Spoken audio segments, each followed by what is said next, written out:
আমার হাজবেন্ড গাড়ি অ্যাক্সিডেন্টে উনার পা কেটে গেছে। আপনারা চাইলে আমার 2 সন্তানের দিকে তাকিয়ে কিছু সাহায্য করতে পারেন। প্লিজ দয়া করে আপনারা কিছু সাহায্য করেন।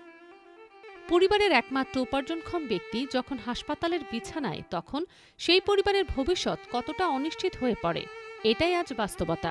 এই 2 বছর অব্দি মারি গাড়ি অ্যাক্সিডেন্ট হয়ে একে একে 3বার অপারেশন দিয়ে হনো ভালা করি না পারি। লাস্ট বাজার যায় আর ছেলে ট্যাং হাড়ি ফেলা হয়েছি। হাড়ি ফেলা এখন বউ আছে বা নাতি আছে দোয়া এখন কেঙ্গুরি চলিব। এখন আর বাবা কেঙ্গুরি ভালো হইব। ওনারা দেশেবাসী বাপল বাইল চাঁচল ওনারা চাইলে আর বাবারে জিয়া নিলে সুন্দর করে চলিত পারে পান কিছু একটা সহযোগিতা করুন।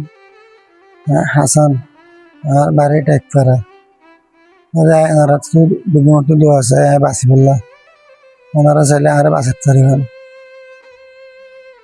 আর দুয়া বাচ্চা আছে, বাচ্চা রসুলাই ওনারা চাইলে বেগুন আর সহযোগিতা করতে পারেন। মানবিকতার দৃষ্টিতে আপনাদের কাছে সহযোগিতার আবেদন জানাচ্ছি।